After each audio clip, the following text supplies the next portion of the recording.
First it smelled like gas, and it smelled like feces, and then it smelled like death. Now remember, when we open this is something that we're never going to be able to unsee. Is it a bloodbath in there? On May 22, 2019, police in Sturgis, Michigan listened to an anonymous 911 caller read them an address. Inside this home, the caller explained, they would find the missing 42-year-old Kelly Jean Warner Miller. Little did authorities know that single phone call would launch the most shocking investigation of their careers, one that required uncovering secret after haunting secret, all buried within an exceptionally twisted and sadistic mind. The following footage has never been seen before.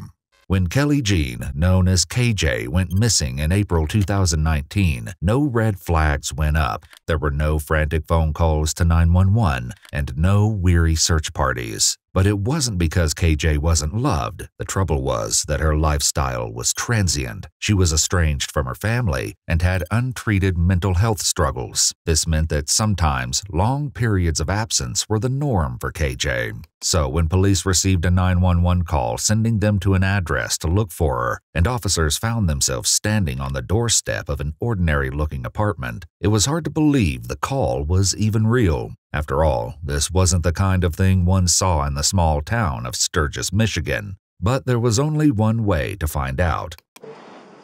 Just that inside on the left.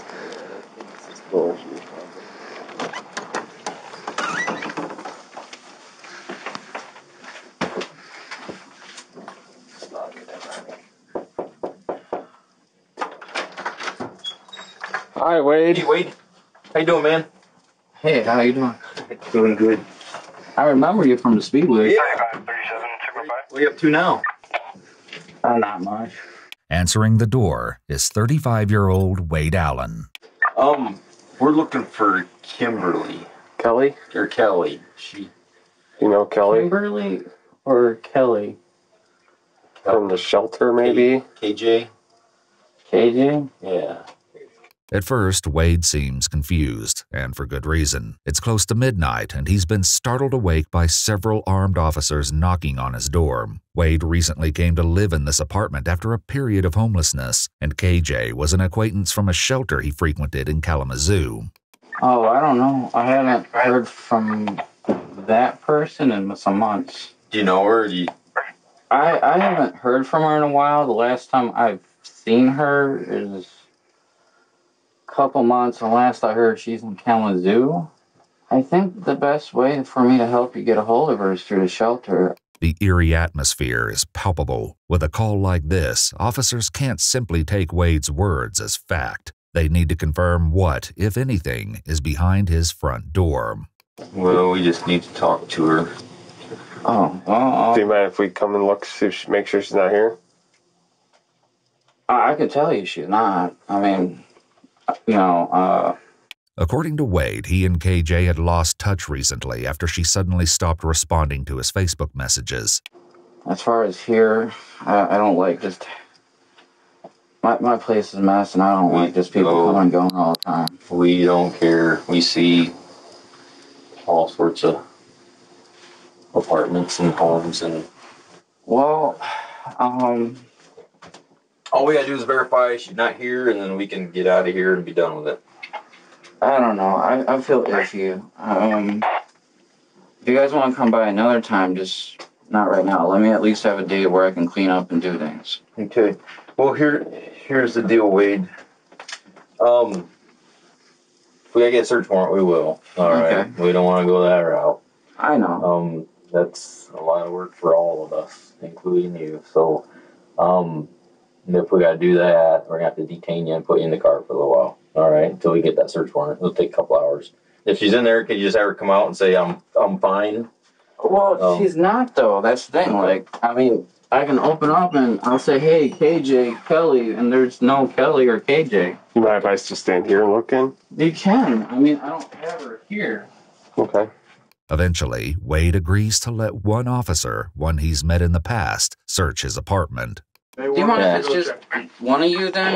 One of us is fine. Do you want to come in? I'll go in, Wade. Thank you. I know you know me enough. Like, yeah, I just It's not much, but I don't have, I mean, I got my friend's sunglasses here, but not much of anything. And then I got all this is my bedroom. You see?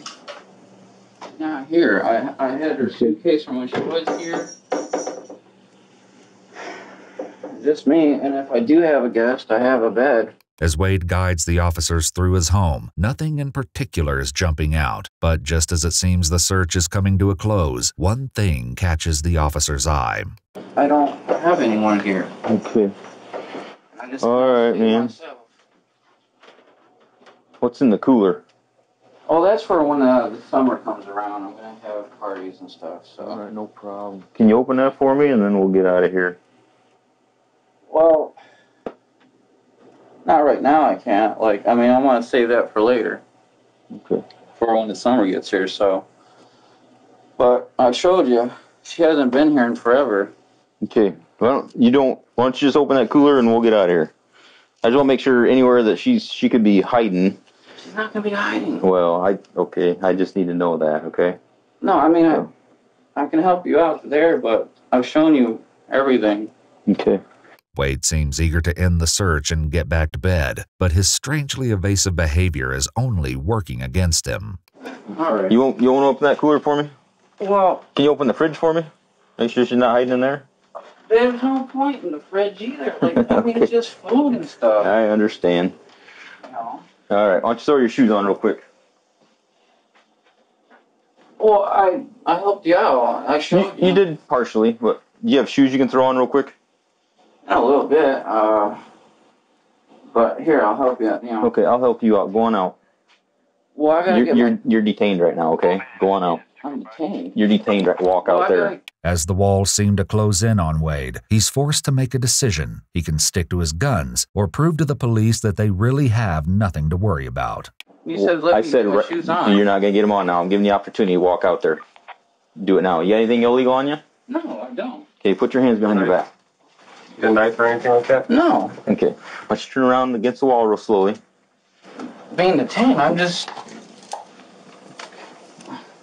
want the opportunity to look the rest of the way through the apartment, okay? Well, I showed you everything. Here, let me... Do you want to show me?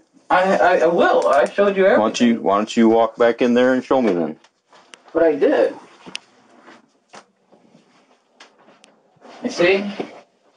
Can I look in that fridge? Yeah. Okay. It's something... Okay. I see she's not in there. What do you want to be in the fridge? I understand that, but we got to look. We found people in some crazy places. With no sign of KJ, Wade makes no attempt to hide his frustration with police. She wouldn't have to hide. Well, I don't know her. I don't know anything about her. I don't know if she's hiding from the law or hiding from her family or what she's doing. Well, I don't think she would. I just want to verify. Okay. Can I look in that cooler over there? That's kind of, like I said, later on and summer stuff, but I'm trying to keep my stuff kind of private, you know? Well, that's fine. All I want to do is open it, say, KJ, you in there? And then close it right back up, and I'll get out of here. You'll be out of handcuffs, and we'll be gone. Well, let's have a warrant for the rest of this, and I'll just get detained. I don't understand why all this. Seemingly confused at the invasion of his personal space, Wade agrees to wait it out while officers request a search warrant. Why don't you just have a seat right there? Well, do you mind if I wait out here? I mean... No, I got to type up a search warrant. But at this point, I'm suspicious that she is in there. Why? So, because you won't let me look in that cooler or any other big boxes in there. I didn't see anything else I needed to look through, but that big cooler, I have no idea what size she is. If she's a little person, you could probably put two of her in that cooler. That cooler was that big. So basically, I was going to make sure she's not hidden in there. It took you a little while to answer your door, so I don't know if she was... The reason why I took a while is because I had to get dressed. Okay. Then I understand that. If you were in bed, yeah. But in the meantime, you could have been telling somebody to go hide in the cooler. I don't know. She's not in trouble. We just have a job to do. As officers repeatedly ask Wade to wait in the cruiser, he does everything he can think of to avoid the back seat. I actually like to stay out here if that's okay. Well, we can't. Sit right here if that's okay. You can sit long ways across the seat, but you got to get all the way in. You want to put your back towards the other door, you can, or whatever's more comfortable for you.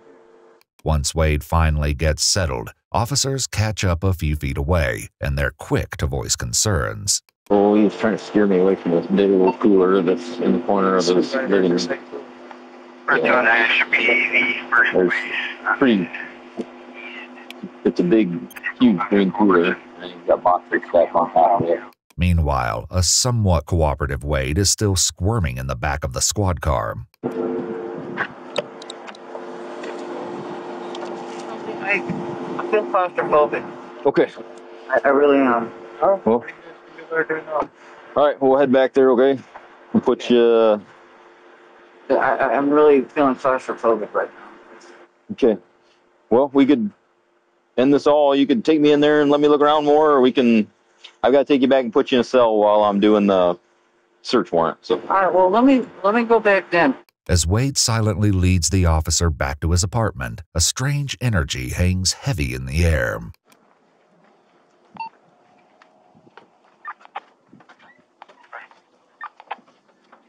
All I'm concerned about is any closets or any coolers. Like I said, just in here, watch.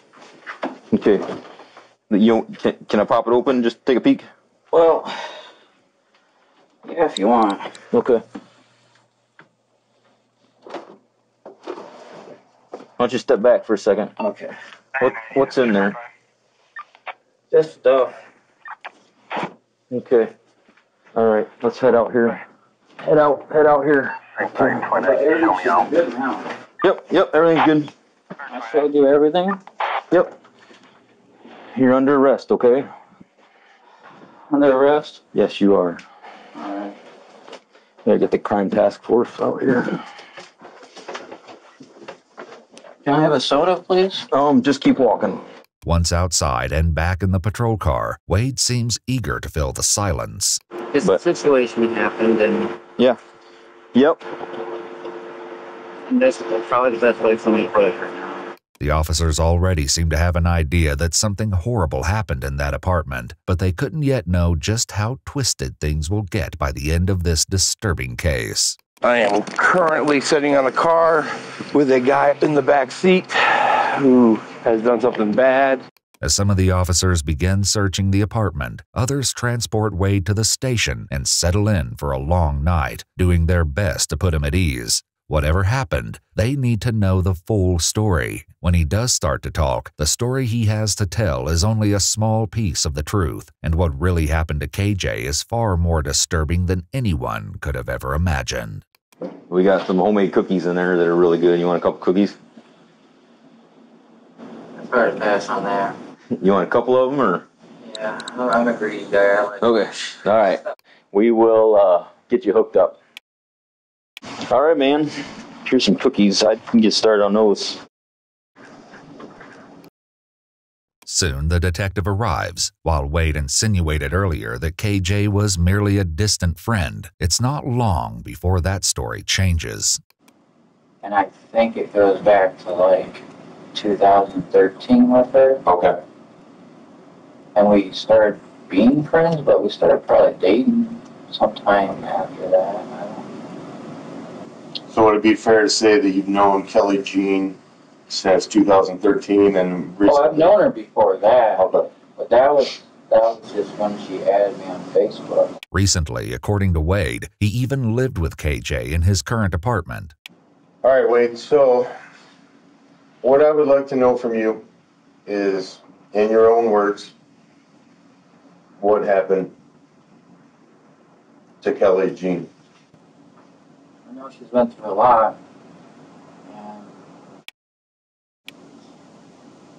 really a lot. Might take a little bit to describe, because there's a lot. Please take your time. I have nowhere else to be. So I will bear with you. Officer Wire will bear with you. Absolutely. If you need a tissue, there's plenty of tissues there. Earlier, the search of Wade's apartment revealed some chilling discoveries. So there's a rope, there's a bungee cords. You got the trash bag. Some type of ribbon.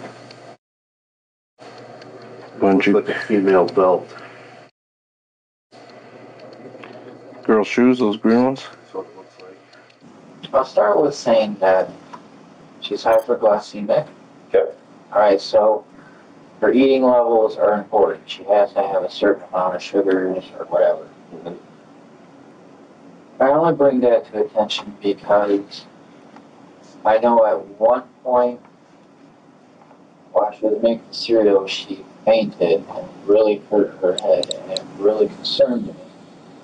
Because a little after that, I started seeing impairment issues, whether speech, memory, things like that. I was concerned. How long ago would you say that was?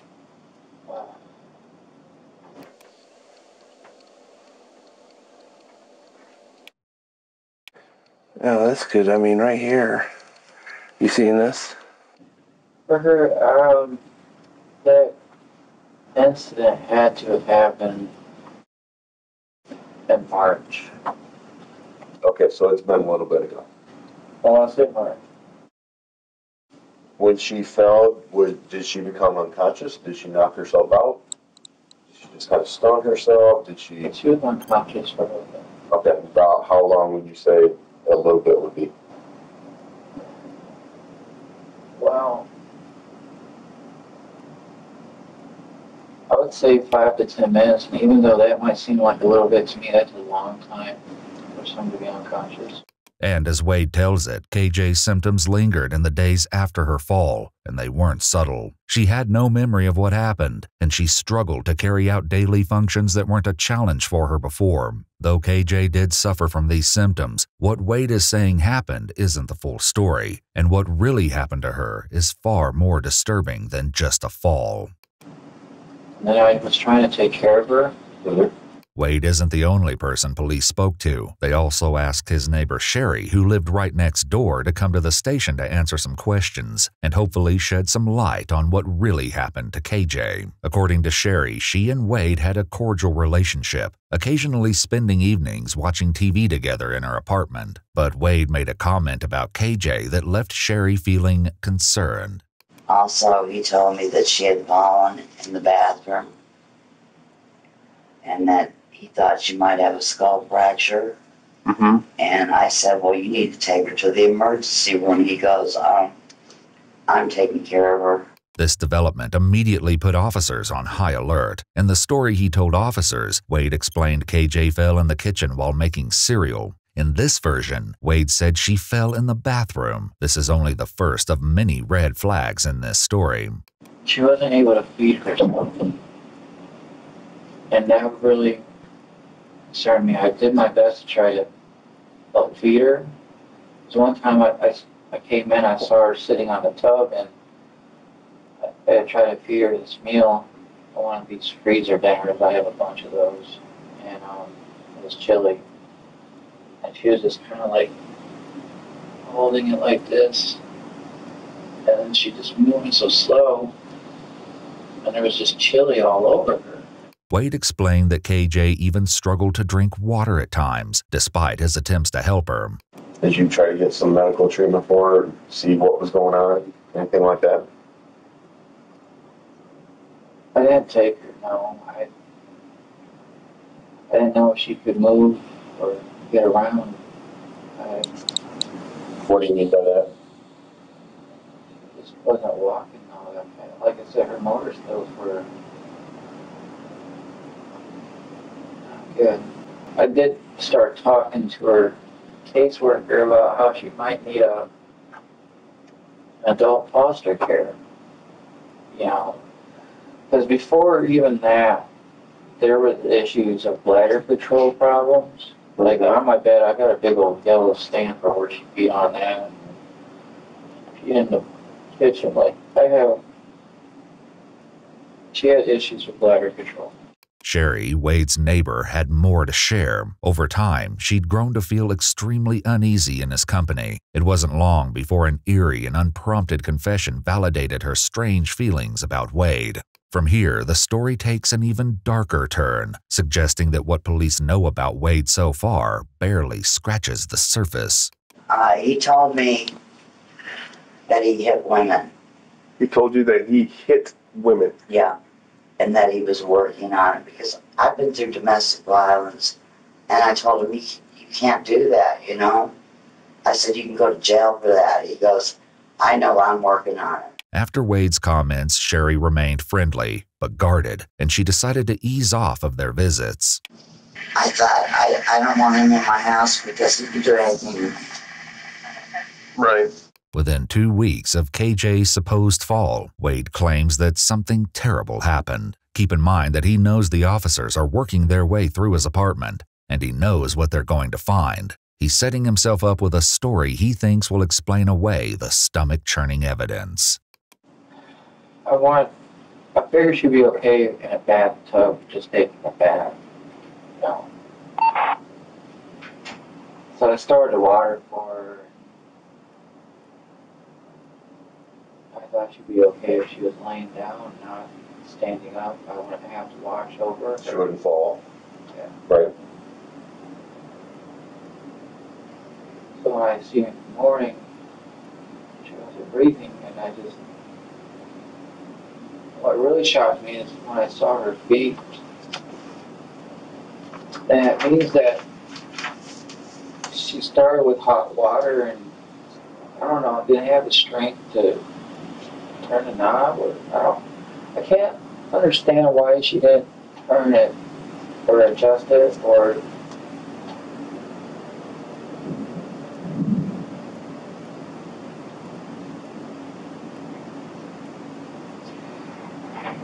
and I don't know if that was the cause of death is hot water, or if maybe she tried to get up and fell or something. I don't know. I seriously do want to know what the cause of death was, because I really don't know.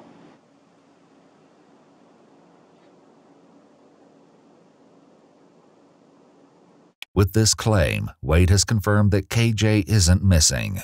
She's dead. When you left the bathroom, how was she positioned? She was laying in the tub. Okay.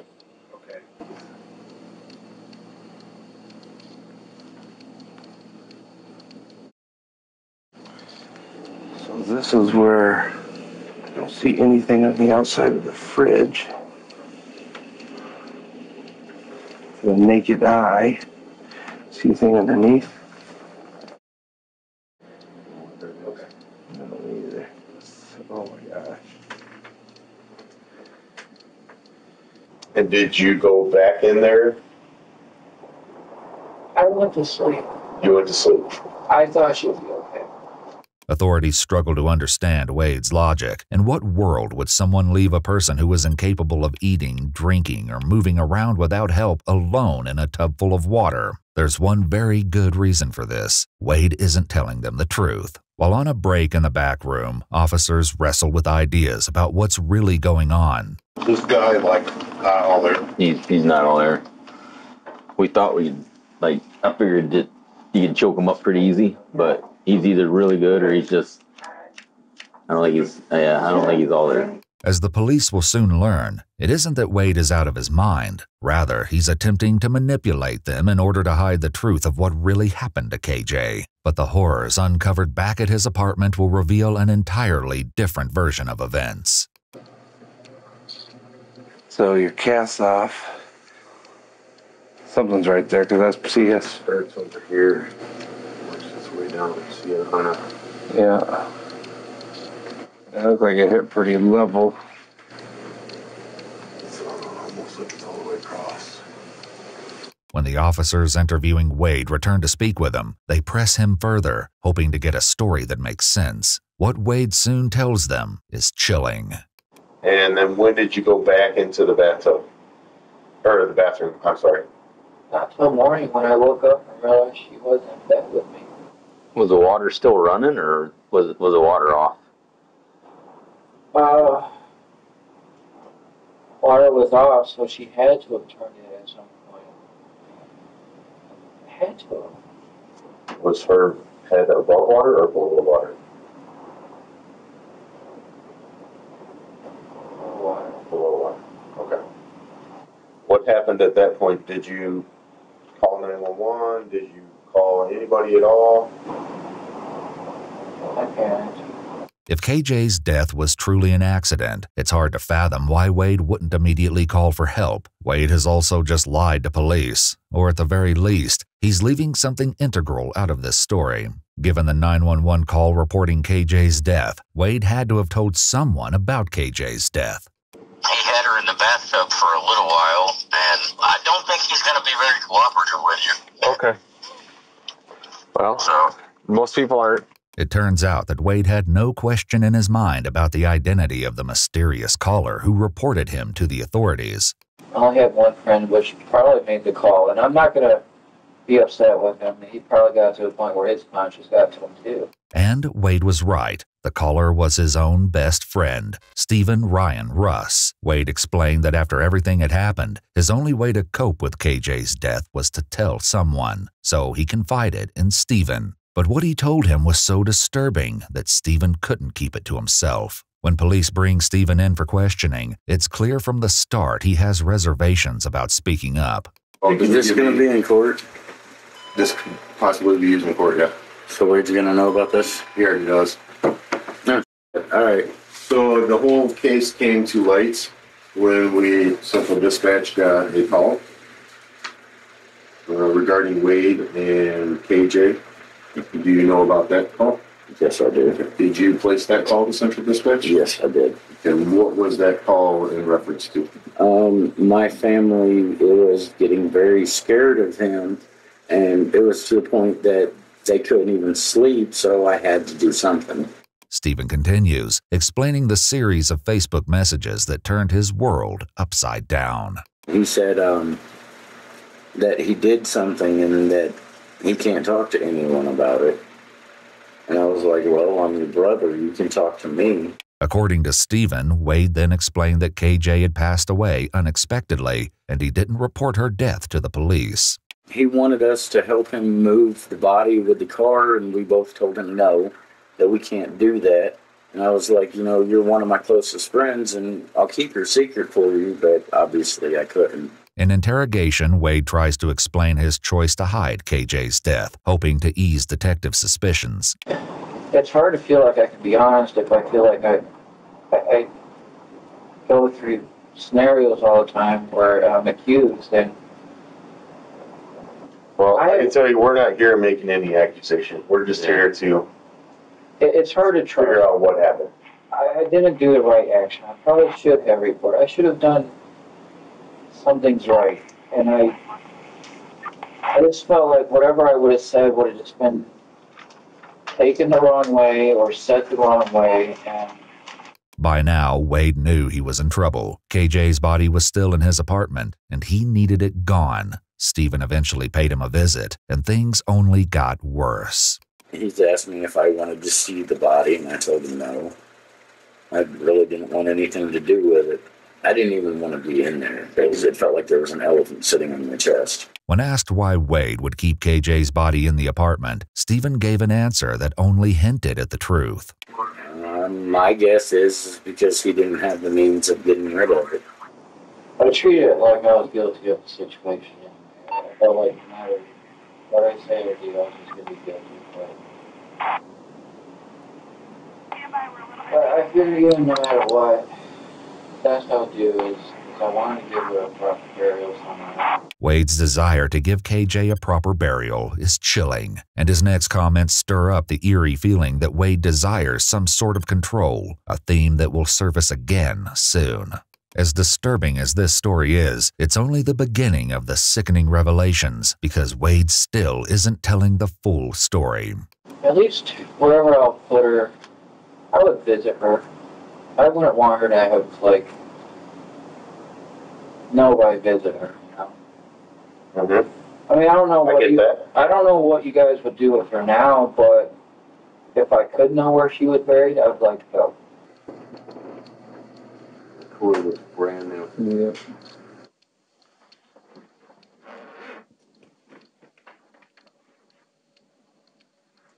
Got some paper stuff. I want to look, so. The police then question Wade about what happened after he claims he found KJ dead, and he launches into a truly sickening timeline. But no matter how shocking his revelations seem, they pale in comparison to what's to come when the truth is revealed. So let's get back to our sequence of how things kind of played out and what happened. So wake up in the morning, she's in the bathtub, she's not breathing. What transpired from there? Well, it's not pretty, I'll tell you that. Seeing things that I can't unsee, but. Okay, so it took me a while to get some coolers. In the process of that, I would run cold water on her until I got some coolers, because I was like, I mean, you have a lot of detective shows, right? Sure. So They're they good. tell you if you keep the body cold or something, maybe it'll preserve it. I don't know. Maybe I'm ignorant in what I'm thinking, but that's TV, right? Mm-hmm. I've seen the whole decomposition process. And because I would come in and check on her, and I know she's passed, but I still talk to her. Okay. Which probably makes you crazy. I definitely don't think that it's something that makes you crazy. I mean, it's no different than someone who goes to a gravesite and talks to one of their loved ones who's passed. First couple days, she's movable, right? Right. Then after that, you see like the blood kind of settle where she was laying at. Mm-hmm. And a little after that, that's when I start seeing like black around her fingertips and her groin and waistline. And by then she was pretty stiff for a good while.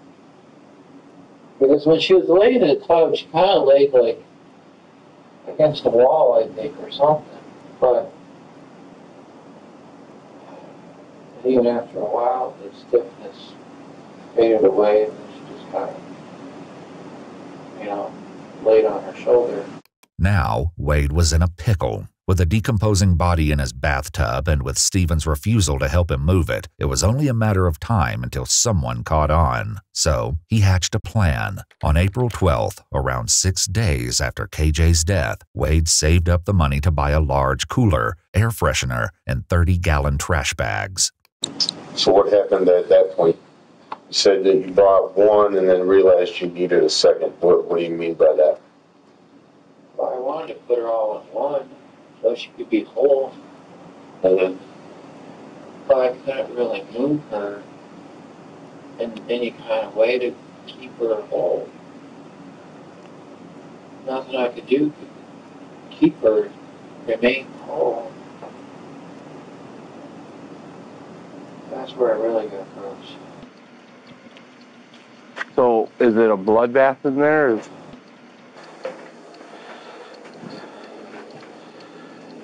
What happened at that point?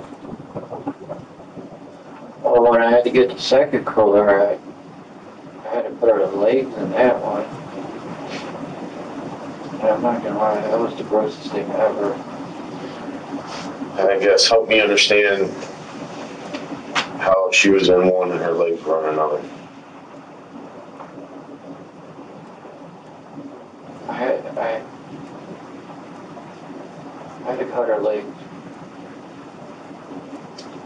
so I could fit me out. Okay, when you say that, you mean that her body was too big for the first cooler? So you couldn't fit her in the first cooler? And was she too stiff to be able to move her around to put her in the cooler? If I could move her, I would have had her like knees up to her chest or something. but he couldn't. When Wade couldn't fit KJ's body into one large cooler, he decided dismemberment was his only option. But he didn't exactly keep a low profile. Instead, he asked to borrow a saw from his neighbor Sherry, not an unusual request if it weren't for his bizarre explanation. According to Sherry, Wade claimed he needed the tool to cut his mattress in half. When he wasn't able to use someone else's saw, he purchased his own from a local supermarket and then got to work. Where did you cut her legs at?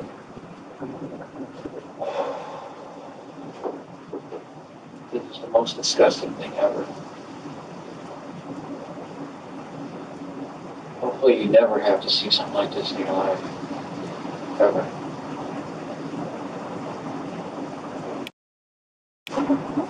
Alright, so here and then here. I started here, but then I realized her knees were still over to the edge. Mm-hmm. So I had to go here too.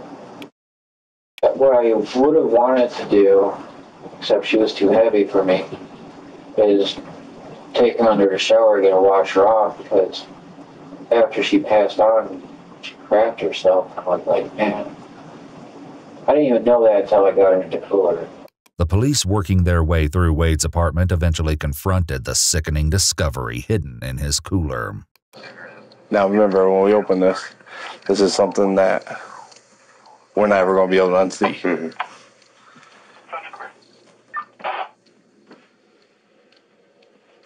Oh, yeah. Her head, her arms, her breasts. She's been gone for a while. Yep. See, her legs are detached and above the knee. Yep. Bugs have made their way in. Yep. There's a large amount of food there. Definitely female. Appears to be Caucasian. Naked, no clothes. Okay. Oh, yeah.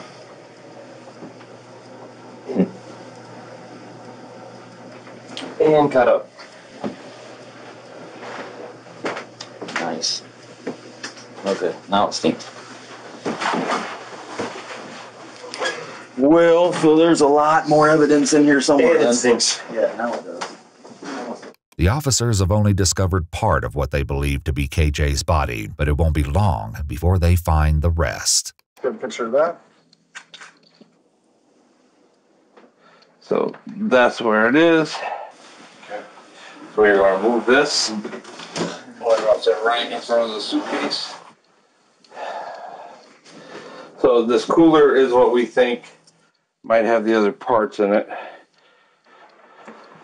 I will lift it up. It is tied in a knot up here. I will cut right here.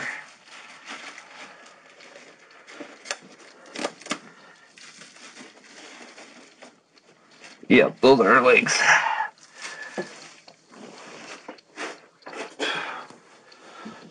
I saw some toes and an ankle. Are you able to open that up? Yeah, there's two of them in there. Okay, it's probably not the best place to puke.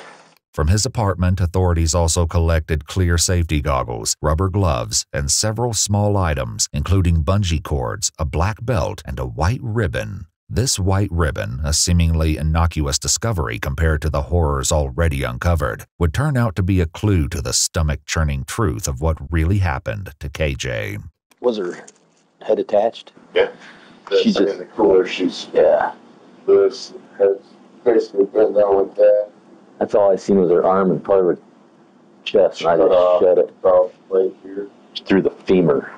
Authorities shift focus to the saw, which wasn't recovered from Wade's apartment during the initial search. Wade says that shortly after he dismembered KJ's body, he contacted a friend he knew through the local shelter system to negotiate a trade, a saw for a DVD player. Was there a reason that you got rid of it, or just had it and you didn't really need it, or how did that whole thing play out with Bill? He needed it, and I needed a DVD player. While Wade describes trading the saw as a casual, serendipitous event, police catch up with the man who received the saw, and he describes an entirely different scenario. Like, he really was wanting to give it to me. I'm like, well, just wait till I bring the DVD, because I don't like doing deals where, you know, I owe somebody, because then I got it on the back of my mind constantly. I have to, you know, I owe them. So I was like, just wait. And he's like, no, here, just take it out. Would you say that he was insisting that you take the saw? Pretty much, yes, he was insisting. Because I even said, no, not right now. Did you notice anything about the saw that was weird, different? Looking at you can see, like, in the serration, it looked like a chunk of something in there. DNA testing of the saw blade did reveal the possibility of blood present, although further details could not be confirmed. I mean, I'm not proud of anything at all. Sure, but stuff happens, and we're just trying to get not how this should be. Like, I kept saying this word, like, this is not how you should have went. This.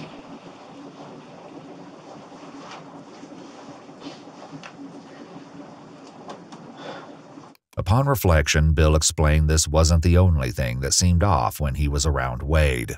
And then when you heard about Wade getting arrested, what was the first thought in your mind? I didn't believe it. I'm like, because I've been hanging out with him. I freaked out because I was sitting on the cooler and I didn't know. I smelled like, you know, now I know what a dead body smells like, but that smell was there. As soon as I walked in, it was bad. You know, I was just thinking, man, this guy got some nasty bowels or something. Right. That's what I honestly thought that was, but now I know that was a body. By now, the police are more than suspicious that the story Wade is telling them isn't the truth, but just what exactly he was hiding remained to be seen. Still, Sherry, Wade's neighbor, may have had some idea about what was really going on behind the closed door of Wade's apartment. In her interview, she recalled one of the few interactions she ever had with KJ. One day, she stopped by Wade's door to ask for coffee and was surprised when KJ greeted her at the door. Sherry didn't know it at the time, but as KJ peered out from behind the front door, she didn't have a stitch of clothing on. KJ agreed to send Wade over shortly. When he showed up on Sherry's doorstep, coffee in hand, he wasn't happy. According to Sherry, Wade admitted to forcing KJ to walk around their home naked, and by answering the door that day, she'd apparently crossed the line. He said, she shouldn't have opened the door like that. I said, well, I didn't see anything. And he goes, I'm going to have to get the belt out. But back in the interrogation room, Wade doesn't do much to refute his neighbor's accusations. In fact, he expands on them.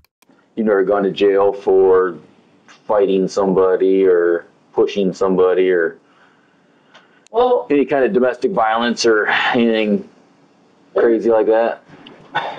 The domestic things in the past have been dismissed in court. A pattern is beginning to emerge. While Wade admits fault in some instances, the admissions almost seem calculated, as if they're designed to distract from the larger questions at hand. I said, if I hear any domestic violence, I'm going to call the police. Sherry never called the police, but Wade eventually admits to the officers that he did hurt KJ.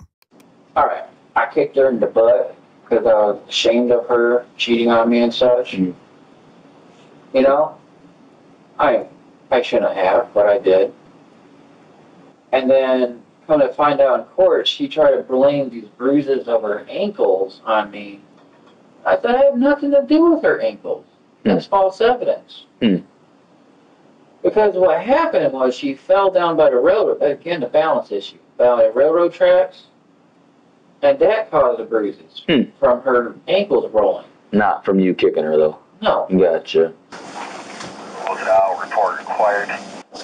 You wonder how long you just been chilling in this body in this house. Guess she had reason for concern. Soon, officers place Wade in a holding cell while they continue to investigate, and as if it were everyday conversation, Wade nonchalantly confirms his neighbor's allegations. Earlier, when Wade was first brought in, he contemplated his choice to hide KJ's death. Most disturbingly, despite knowing what the officers at his apartment were going to discover and knowing what he had done, he somehow still had an appetite to eat the cookies offered to him. All right, Wade, so what I would like to know from you is, in your own words, what happened to Kelly Jean? On the day I found her like that, if I had called it in, would there be a different outcome? Anything different? Yeah, I don't. It just depends on, you know, when it was and all that. His indifference was yet another subtle sign of the horrors to come, but still, no one can prepare themselves for the nauseating story that is eventually revealed. When was the last time you used a belt on her? Probably a day or two before. But Before she died? yeah, but that couldn't cause death. I wouldn't think it would. So yeah. Why'd you use a belt on her? Because I don't want to use hands. Okay. What did she do to deserve the belt? Oh, her coming back type thing. Okay. So it's punishment to her. But that's my point. I started using the belt because I didn't want to use hands anymore. Okay. That's why I'm not saying it's that much better, okay? I shouldn't be physical anyways. Sherry had a different theory, one that was sickeningly close to the truth. I never really saw her because I think that he was keeping her in there and not wanting anybody to see her. By now, authorities know more than they're letting on, and with one question, they signal to Wade that his house of lies is about to collapse around him. We're not going to find any belt marks around her neck, are we? That's just a question I got asked. I don't think you all know. What if we do? I don't think you should be finding things. But With Wade's history of alleged violence, authorities are hoping for first-hand witnesses, and when they catch up with his most recent ex-girlfriend, Katie, they get more than they bargained for. Katie explained that she'd known Wade since childhood, and their relationship became romantic in 2018, just 1 year prior. But it was short-lived, ending abruptly after only 3 months. So what happened that ended your guys' relationship? Okay, so my kids had just started school again, and I needed to be home with them, and so I couldn't do whatever he was asking me to do, like pick him up or something. Mm-hmm. And he ended up showing up here, but I had my kids and I could not take him. Mm-hmm. And he started a fight out here, and I finally was like, okay, just get in the car, like I'll take you just to get you away from me. And my kids were in the back seat, and he was in the front seat with me. And we were driving towards Kalamazoo, and he realized that I was going to leave him there. Mm-hmm. And he said something, and I just put my hand across. I didn't even touch him. I just was like, stop. Like, just stop. My kids are right there. Like, you're freaking out. And he told me that he would break my arm if I ever did that again. And so my daughter she's a diabetic, mm-hmm. and she started, I didn't know at the time, but she was like, Mom, my sugar's going low. But she was just faking it to get back home. No. And smart girl. So I got us back here. My kids got in the house. I got away from him out of the car. And he's like, just get back in the car and take me. And I'm like, no, I'm not getting back in the car. And I put like a bicycle and a chair between us, and I wouldn't let him get close enough. He's like, no, I'm not going to hurt you. Just come here. Let's just figure this out. And I was like, no. You need to find like somewhere else to go, somewhere, like get away from me. I don't want anything to do with you. And before the detective leaves, she suggests something far more sinister may be at play. If I wouldn't have ended things when I did, that would have been me. And that's terrifying to me. As police slowly gather more pieces to this puzzle, a clearer picture starts to emerge. Authorities are ready to confront Wade. Unsurprisingly, Wade uses the opportunity to smooth over his story, but in the process, he trips up. He says, well, why didn't she scream or anything? I've never seen that woman scream. Never. I might have only seen her cry maybe 4 times. Okay. What caused her to cry? 2 times was pain related. Like where she got hurt, she cried. How'd she get hurt? Did she cut herself bad, or was it a broken bone, or? Just, I don't know if I don't even want to really talk about that. I just know that that's the only time I've ever seen her cry. Okay. It's twice out of pain. Okay. And twice when I left her alone. You don't want to talk about it? Cause did you cause the pain to her? And you can be honest with me, Wade. It's all about getting everything off your chest. When I left her alone, I know when she cried being alone, I caused that emotional pain. Physical pain.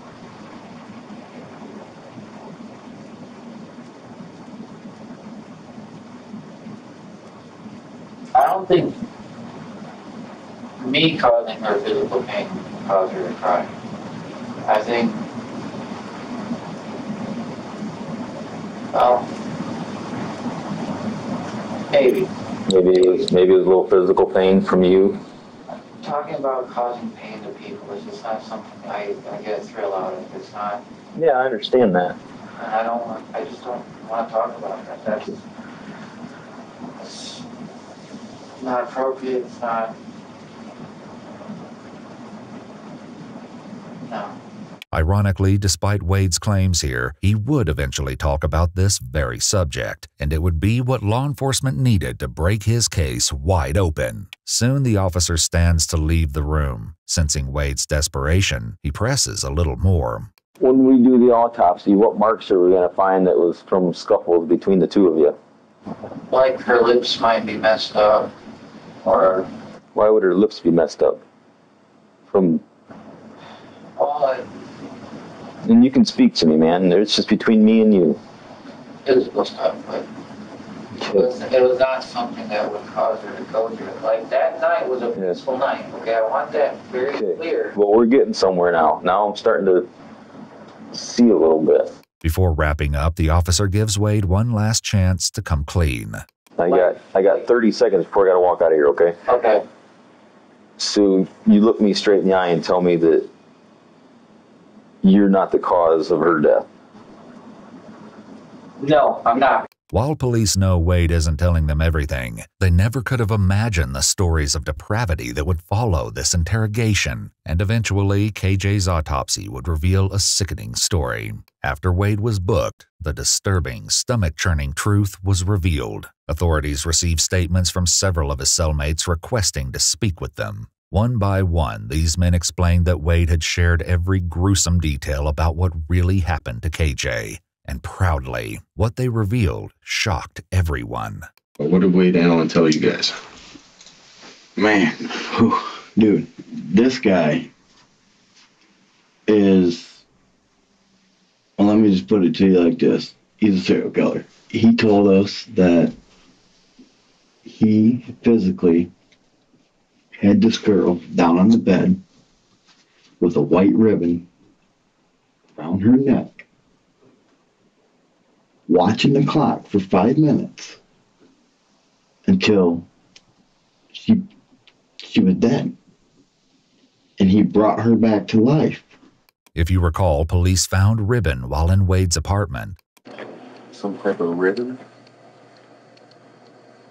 And when he did, the torture that he put her through, it's gross. It's disgusting. This is only the beginning of the horrifying reveals. Although Wade's alleged jailhouse stories vary slightly, several of his cellmates agree on a few particularly gruesome details about what happened to KJ. He told her, he says, "You're going to die by someone that loves you and not somebody that hates you." Curiously, investigators discovered that KJ's very last Facebook message was to Wade on March 18th, the same day she suddenly dropped all activity. The message read, "I love you, you are mine, and I am yours forevermore. I know that you can't reply, but I wanted to tell you this every day." This ominous message was just the beginning. And you said he brought her back? What do you mean by that? What did he gave her CPR. That dude needs to be put away for a long time, man. As police interview cellmate after cellmate, they each build on the same story. And as they continue, what was already a tragic story evolves into one of pure, unbridled evil. According to the men housed with Wade, his sick actions may have started long before KJ's death. They claim Wade had a jealous and controlling streak, and as one cellmate tells it, KJ's life changed drastically after she confided in a mutual friend about her relationship troubles. his friend had a conversation with him and said that Kelly had told his girlfriend that Wade was being too rough with her as far as sexuality went. Mm-hmm. Wade said that from that point on, he was furious because his sexual matters weren't to be discussed with his friends. They were personal. So he said he never let her go to whoever's house that was again. That from that day on, when he went to work, he started tying her up and placing her in the closet. And if binding KJ alone in a dark closet for hours on end wasn't sickening enough, another inmate describes an unthinkably heinous act. He gagged her with a screwdriver and a wash rag, and he would put a wash rag around into the screwdriver and made it like a horse bit. That's why he wouldn't have to take the bit out of her mouth, because he could wet the wash rag and give her water, so he'd keep her tied up longer without having to untie her. And what was the purpose of that? So she couldn't yell and scream. According to Wade's cellmates, KJ initially fought back against Wade's mistreatment. When she threatened to go to the police, Wade amped up his efforts to silence her. Wade started tying her up and keeping her to where she couldn't go anywhere. Like, she didn't go outside, she didn't go nowhere. Mm-hmm. It seems that Sherry had been right all along. I think that he was keeping her in there and not wanting anybody to see her. According to his cellmates, the truth behind KJ's death was so twisted, so unimaginably brutal, that it kept them up at night. In fact, after they heard Wade's latest retelling of events, the men took shifts sleeping, making sure there was always someone keeping an eye on him. His cellmates said that after Wade choked KJ to the brink of death, she lost her motor function, the ability to speak, and the ability to control her bowels and bladder. Then, she remained alive in this helpless state for around 2 weeks before her death. He said he didn't know if it killed her, but he had to smack her to get her to come back, and I guess she never actually came back. She came back, but she wasn't there. So, and that's, you know. What do you mean by that? She wasn't coherent.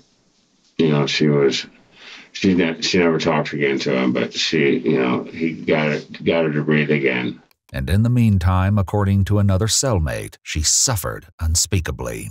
He said a couple times he went in there and just put his hand over her face and nose to see if he could. He said, but she wouldn't die, like she didn't want to die. According to another man housed with Wade, he even seemed to regard her suffering as an inconvenience for him. And he said that she wouldn't eat is why he was hitting her with the belt stuff, trying to wake her up, but she wouldn't wake up. Bit by bit, police are beginning to piece together the gut-wrenching reality of KJ's last days. While Wade claimed to have been attempting to feed her and care for her in her state of helplessness, this was a complete lie, and in fact, he was torturing her. They got to the point where he was laying in bed one day, and he felt the need to take a torch that he had, and he said he burned her tongue, her clit, and her nipples, so that she would never feel arousal from another male again. He said he even put her in a bathtub and dumped scalding hot water on her feet to see if she had any movement, and she wouldn't move, scream, or nothing. He said it was so hot that he boiled the water and dumped it on her. He said it burnt his skin and everything right off of it. Since she was not bothered by it no more, he had to take it a step further to show her that when she was in the wrong, she was in the wrong. The informants say that this is precisely when Wade injured KJ to the point of her incapacitation and eventual death. Well, he said no matter what he did to her, that she had no movement, and eventually she just passed on her own. Somehow, even after KJ's death, the hellish scene in Wade's apartment wasn't over. In fact, according to his cellmate, he wasn't even close to finished with KJ. It was then that Wade sunk to a low so unbelievable that his cellmate struggled to find the words. He'd warm the body up and have relations with it, or whatever you want to call it. You know, that's just, I was like, geez, you know, I wasn't trying to hear any of that, but just, he's a monster. Can we back up to that part? What do you mean he warmed the body up ahead? In the tub, he would run warm water on it and then cool it down with cold water after he did whatever he did with it. And according to another informant, Wade shared sick details about his horrific actions openly. He was like, it was kind of rough at first. He was like But her jaw just eventually opened up, and I just took advantage of it before I had to chop her up. I was like, whoa. Meanwhile, as this nightmarish scenario took place, Wade's next-door neighbor Sherry started to notice a foul odor drifting into her own apartment.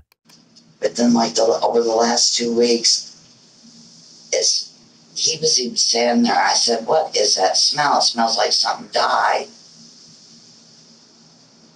Like something's dead. I thought maybe an animal or something. And he goes, well, there's a mouse in my wall. Maybe it died. First it smelled like gas, and it smelled like feces, and then it smelled like death. It also seemed that the 5 or so weeks KJ's body was hidden in the coolers was no accident. He was hoping that sitting in the totes for however long he kept her in there, that she would decompose enough that it wouldn't show the signs of the welts on her back and the bruising from him hitting her. Wade told you that? Yeah. KJ's autopsy revealed multiple areas of bruising, including her chin, neck, and right ear. Her hyoid bone, situated at the top of the neck underneath the chin area, was fractured. This is considered a strong indicator of strangulation due to the rarity of fractures from other types of trauma. Ultimately, her death was ruled as a homicide by unspecified means. He would sit and watch Criminal Minds and talk about, if I had it all, I wish I'd have watched this and I could have done it differently. The way he talked, it seemed like he has done it before. According to his cellmates, it was Wade's total lack of remorse, even bragging, that set them off the most. It's out there, man. He's just laughing about it, and he can talk about it like it's nothing to it. I mean, he jokes about it. He breaks out a police report and lets people, if you're interested in reading something that way, he'll let you read it. And it's beyond me. I mean, and he said he loves the girl. I mean, you don't love somebody and do this kind of stuff to him, man. Right. One cellmate explained that in addition to Wade's sick, unmerciful behavior, he was so proud of his actions that he felt he deserved notoriety. He nicknamed himself Chops, and he even hoped to write a book. I know he said, what would it really matter? Her parents and nobody wanted her. Despite Wade's claims, KJ did have a family, one that was concerned about her well-being and wanted to see her be happy in life. Somebody needs to stand up for that lady, right? You know, she has family, and that's good to know. You know, but I don't know. I got to get the emotional part of it. You know, I feel for that. I feel for her family. Yep, I completely agree. So do I. And yeah, I'm just happy that I got to talk to you. Sherry expressed her horror that she didn't see this coming. I didn't think he could do something like that. Mm-hmm. But you don't know people. I mean, Ted Bundy, everybody liked him too.